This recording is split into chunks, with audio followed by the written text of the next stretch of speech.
इसका सबसे पहले इसका रॉ मटेरियल क्या होगा जी? कॉटन। क्या होगा? कॉटन। कॉटन इसका रॉ मटेरियल हो गया कॉटन, और इससे क्या बनेगा? टेक्सटाइल इंडस्ट्री में जाएगा, क्या निकलेगा? क्लॉथ। क्या बनेगा? क्लॉथ, कपड़ा बनेगा।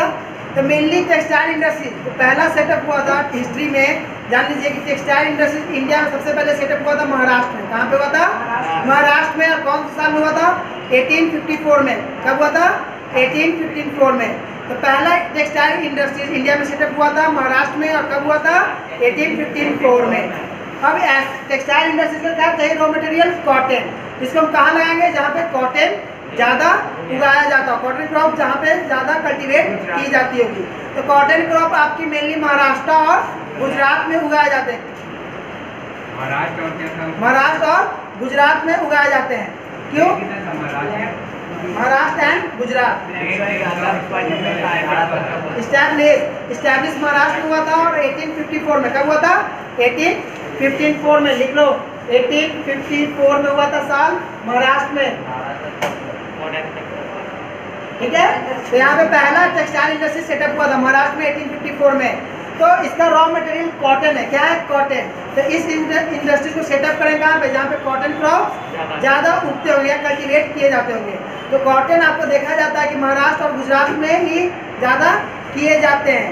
तो ऐसा क्यों, वहीं पे क्यों उगाया जाता है? क्योंकि इसको नेचुरल क्लाइमेट, उसको जैसे क्लाइमेट चाहिए वो वहाँ पे मिलता है, महाराष्ट्र और गुजरात में मिलता है। और इस कॉटन की खेती ब्लैक सॉइल में, मेनली किसमें की जाती है? ब्लैक सॉइल में। और ब्लैक सॉइल आपका महाराष्ट्र और गुजरात वाले पार्ट में ज़्यादा पाया जाता है। इसलिए मैक्सिमम आपका देखने को मिलेगा कि कॉटन इंडस्ट्रीज आपका मैक्सिमम गुजरात और महाराष्ट्र में है। दो टेक्सटाइल इंडस्ट्रीज आपके केरला और तमिलनाडु में भी है। एक कोयम्बटूर में है और एक माधुरी में है, देखने को मिलेगा आपको। ठीक है, एक कोयम्बटूर और एक माधुरी में। केरला में कोयम्बटूर, साउथ में एक जगह का नाम है कोयम्बटूर में आपको टेक्सटाइल इंडस्ट्री देखने को मिलेंगे, एक माधुरी में। तो ये केरला और तमिलनाडु के बॉर्डर पे शिफ्ट है। केरला और तमिलनाडु के बॉर्डर पे सिचुएटेड है। बुक में मैप है ना, एनसीईआरटी में देखो देगा दिया होगा। ठीक है, आप टेक्सटाइल इंडस्ट्रीज के बारे में दिया होगा मैप में, देखो इस मैप में नहीं, इसमें बता रहा है इंडस्ट्रीज के बारे में। पीछे में देखना उस बुक में होगा। तो आपको वहाँ पे ये सिचुएटेड है। अब महाराष्ट्र में देखो, महाराष्ट्र में कितना है? गुजरात में आपके राजकोट में, पोरबंदर में, अहमदाबाद में ये ज़्यादा टेक्सटाइल इंडस्ट्रीज आपको देखने को मिलेंगे। महाराष्ट्र में पुणे में, औरंगाबाद में, महाराष्ट्र में भी, महाराष्ट्र एक जगह वहाँ भी नाम है महाराष्ट्र, वहाँ भी मिलेंगे आपको। तो ये 3 जगह आपको ज़्यादा देखने को टेक्सटाइल इंडस्ट्रीज मिलेंगे। तो महाराष्ट्र में कहाँ मिलेंगे? पुणे, औरंगाबाद, और एक कुछ नाम याद नहीं आ रहा है, पर एक जगह और वहाँ पे मिलते हैं। गुजरात में 3 जगह ज़्यादा टेक्सटाइल इंडस्ट्रीज है। कहाँ कहाँ? राजकोट, पोरबंदर और अहमदाबाद। सूरत नहीं है, सूरत में मेडिसिन ज़्यादा बनाया जाता है, दवा। ठीक है ना। तो गुजरात में ये 3 जगह क्या आपके टेक्सटाइल इंडस्ट्रीज ज़्यादा पाए जाते हैं। ऐसा क्यों? क्योंकि यहाँ पे सब क्लाइमेट सूटेबल है टेक्सटाइल इंडस्ट्रीज के लिए। क्यों? क्योंकि यहाँ पे कॉटन की खेती की जाती है ज़्यादा, क्योंकि ब्लैक सॉइल पाया जाता है, क्लाइमेट इनके अनुकूल है, चीप लेबर भी काफ़ी चीप यहाँ पे मिल रहा है, इसलिए यहाँ पे इंडस्ट्रीज लगाया गया है। ठीक है। अब क्या क्या चैलेंजेस आते हैं कॉटन इंडस्ट्री में, क्या क्या प्रॉब्लम फेस करना पड़ता है? तो सिंथेटिक कॉटन, यानी कि सिंथेटिक कॉटन फाइबर जो विदेश में बनते हैं, उससे इसको चैलेंजेस मिलता है, क्योंकि वो इनसे सस्ता उनसे जो कपड़ा बनता है वो सस्ता होता है। ठीक है ना। तो टेक्सटाइल इंडस्ट्री में जो भी तैयार होता है माल, वो 5 स्टेप में तैयार होता है। Ginning, spinning, weaving, dyeing, designing, tailoring, और 7वां क्या है? प्रोडक्ट तैयार होकर पैक होकर रेडीमेड कपड़ा बिकने को मार्केट में जाता है। तो पहला क्या है? गिनिंग। क्या है? गिनिंग। दूसरा क्या है? स्पिनिंग। तीसरा वेविंग। चौथा डाइंग, फिर डिजाइनिंग, टेलरिंग, सिलना कपड़ा, लास्ट में मार्केट में सेल होने के लिए पैक होकर जाता है।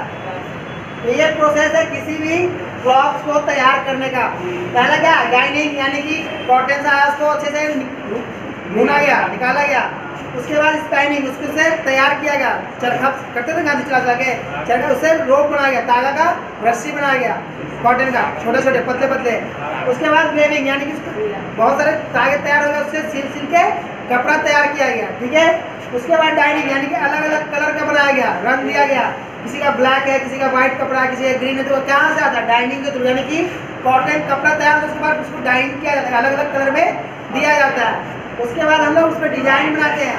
ये तो सिंपल है, तुम लोग का मेरा है, तो इसमें क्या होगा, जो डाइनिंग के बाद बचा उसमें क्या हुआ, डिजाइन बना।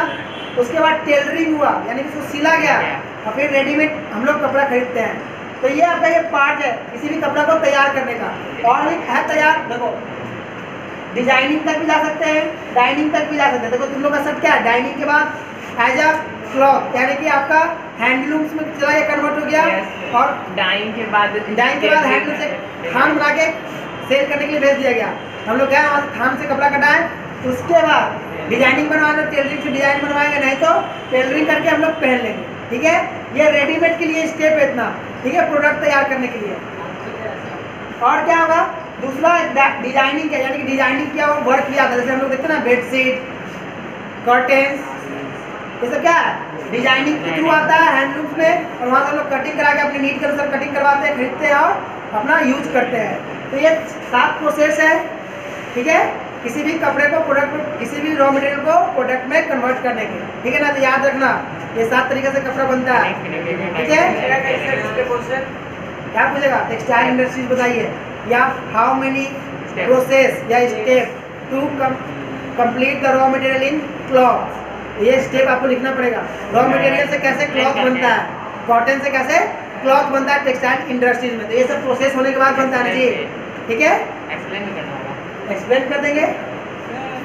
आप देखिए स्पिनिंग मतलब क्या होता है, देखो उससे रेशा बनाना, यानी कि कॉटन है ना, कॉटन को उससे निकाल, घर में रजाई बनाता है, देखा ना जी, तो पहले वायर से क्या करता है, रुई को फैलाता है, फैलाने के बाद उसको गाइनिंग करते हैं, फैलाने वाले को स्पिनिंग, उसके मशीन में डाल के प्रोसेस करके उसको तागा बनाया जाता है, फिलंगी उड़ाता है।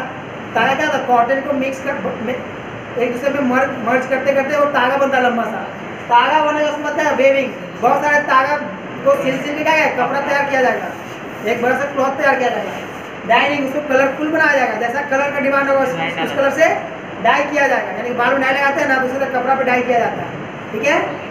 डिजाइनिंग, अब किसी को मन है कि इसमें छोटा भीम का डिजाइन बन गया, छोटा भीम बना दिया जाएगा, उसमें डिजाइनिंग किया जाएगा। टेलरिंग हर एक का नाप अलग अलग होता है, टेलर को देंगे वो अपने नाप से सिएगा, होता है रेडीमेड खरीदते तो फिट नहीं होता, कभी फिटिंग कराना पड़ता है, तो वो टेलरिंग। उसके बाद लास्टली पैक करके कंपनी के द्वारा मार्केट में रेडीमेड कपड़ा सेल किया जाता है। तो अब इसको चैलेंज, इस इंडस्ट्री को क्या क्या चैलेंज फेस करने पड़ रहे हैं, यानी कि प्रॉब्लम। तो देखो प्रॉब्लम क्या क्या फेस करने पड़ रहे हैं आपको, जो सिंथेटिक फाइबर, सिंथेटिक कॉटन जो विदेशों में बनता है, उससे इनको बहुत ज़्यादा कंपटीशन मिल रहा है, क्योंकि वो सस्ता है, काफ़ी इनसे सस्ता है, बट वो कंफर्टेबल नहीं है। सस्ता है ठीक है, कंफर्टेबल नहीं है, तो ये चैलेंजेस हो गया, कॉस्ट का बहुत ज़्यादा अंतर हो गया। जैसे नाइलॉन का कपड़ा पहनते हैं ना जी, क्या होता है गर्मी में लगता है कि जलने लगा शरीर, कॉटन का कपड़ा बहुत राहत हो जाता है कि नहीं हो जाता है गर्मी में, पर नाइलॉन वाला पहन के जाइए, पार्टी वेयर वगैरह जो चमकदार होता है, सिंथेटिक कॉटन से बना हुआ रहता है, इसको हम सूती कपड़ा नहीं बोलते, उसको क्या बोलते हैं, टेरी कॉटन बोलते हैं। क्या बोलते हैं उसको, टेरी कॉटन। तो वो कपड़ा क्या है, सिंथेटिक कॉटन से बना हुआ है, तो वो कपड़ा कॉस्टली नहीं होता, काफ़ी सस्ता मिलता है ना जी। पर कॉटन का कपड़ा लेने जाओ तो काफ़ी कॉस्टली मिलेगा, इसका रख रखाव भी काफ़ी कॉस्टली है ना जी। प्रेस करने के लिए आपसे होगा, तेरा ही मेरा ही रहेगा, प्रेस करोगे, खींचोगे तो अच्छे से साफ नहीं होगा, अच्छे से खींचाएगा नहीं, ठीक है। तो इसका मेंटेन करना भी कॉस्टली है, तो इसको यही प्रॉब्लम फेस करना पड़ा है, यानी कि जो सिंथेटिक कॉटन है ये इसका बहुत ज़्यादा कंपटीशन हाई, इसको फेस करना पड़ा। दूसरा इलेक्ट्रिसिटी, इसको 24 घंटा नहीं मिल रहा है, दूसरा प्रॉब्लम ये है, इस तरह के टेक्सटाइल में आपको 24 घंटा इंडस्ट्री इलेक्ट्रिसिटी चाहिए, बिजली, यानी कि नहीं चलेगा, मिल बंद रहेगा। तीसरा एबंडेंट मात्रा में, यानी कि ज़्यादा मात्रा में लेबर चाहिए, यानी कि ये तीनों शिफ्ट में वर्क करता है, ये सब इंडस्ट्रीज काफ़ी बड़े हैं, तो आपको तीनों शिफ्ट में वर्क कराया जाता है, 8 घंटा का 3 शिफ्ट बनाया जाता है। तो अगर लेबर उस एरिया में ज़्यादा नहीं है तो इसका वर्क पावर कम जाएगा ना, तो इसको एबंडेंट मात्रा में लेबर चाहिए, एबंडेंट लेबर रिसोर्स चाहिए। तीसरा सस्ता कॉटन मिलना चाहिए। तो ये सब चैलेंजेस को मिल रहा है। गवर्नमेंट ने क्या किया, इसको बढ़ावा देने के लिए क्या किया, टेक्सटाइल पॉलिसीज लाया, यानी कि जहाँ सब्सिडी दे रहे, जो फार्मर कॉटन की खेती करने लगे उसको बढ़ावा देने के लिए। कॉटन खेती करने से क्या फायदा होगा, लॉसेस होने लगा था फार्मर का। जैसे औरंगाबाद डिस्ट्रिक्ट है महाराष्ट्र का, हमेशा सुखाड़ पड़ जाता है, तो वहाँ पे खेती करेगा कॉटन का, नहीं करेगा किसान मरने लगेगा। और हर साल देखने को आता है कि औरंगाबाद में किसानों ने फांसी में आके मर गया। तो औरंगाबाद ऐसे पॉलिसीज बनाए गए हैं जिससे कॉटन एग्रीकल्चर क्या हो, मोटिवेट करे और वो आगे ग्रोथ हो, जिससे क्या होगा, हमारा टेक्सटाइल इंडस्ट्रीज ग्रोथ होगा। तो बहुत सारे पॉलिसीज हैं, किसान कॉटन इंडस्ट्री, कॉटन फार्मर को जो कॉटन उगाते हैं उसको लोन माफ कर दिया जाता है, उसको सब्सिडी पे लोन दिया जाता है बढ़ावा देने के लिए। बहुत सारे प्रोग्राम चलाए जाते हैं कि आप ऐसे खेती कीजिए तो आपको कॉटन का क्वालिटी हाई होगा। तो ये तो पहला प्रॉब्लम क्या फेस करना पड़ रहा है, इलेक्ट्रिसिटी सबसे बड़ा, दूसरा सिंथेटिक कॉटन मेन कंपटीशन, ठीक है, जो विदेशों से आता है फाइबर। जैसे अमेरिका जापान क्या कर रहा है, टेक्नोलॉजी का यूज करके सिंथेटिक कॉटन का डेवलपमेंट कर रहा है, बनाता है और दूसरे कंट्री में इंपोर्ट करता है। सबसे बड़ा इंपोर्टर कौन है रॉ मटेरियल का, यूएसए कॉटन इंपोर्ट करता है सबसे ज़्यादा, उसके बाद जापान, उसके बाद फ्रांस, तीसरे पे चौथे पे यूके, पहला पे यूएसए, दूसरा पे आपका जापान, तीसरे पे आपका फ्रांस, चौथा पे यूएसए। नेपाल सबसे ज़्यादा इंपोर्ट करता है हाँ कॉटन, ठीक है। और क्या प्रॉब्लम फेस करना पड़ा, जो जब हमारा देश आज़ाद हुआ, देखो हिस्ट्री के टर्म में जब हमारा देश आज़ाद हुआ तो जो ब्लैक सोइल में पार्ट था ना पाकिस्तान में बढ़ गया, कॉटन उगाने वाला जो पार्ट था, जमीन था, वो पाकिस्तान के पास चला गया। तो ये भी एक प्रॉब्लम हो गया हमारे पास कि ज़मीन कम हो गई कॉटन वाली, वो मेनली पाकिस्तान में चला गया डिवाइड होने के समय। ये भी एक तरह का प्रॉब्लम है, ठीक है। तो कौन देश इंपोर्ट करता है ज़्यादा कॉटन को, दूसरा, तीसरा, चौथा, पांचवा नेपाल, श्रीलंका, पाकिस्तान, ये सभी कॉटन को इंपोर्ट करते हैं एज ए रॉ मटेरियल, ठीक है।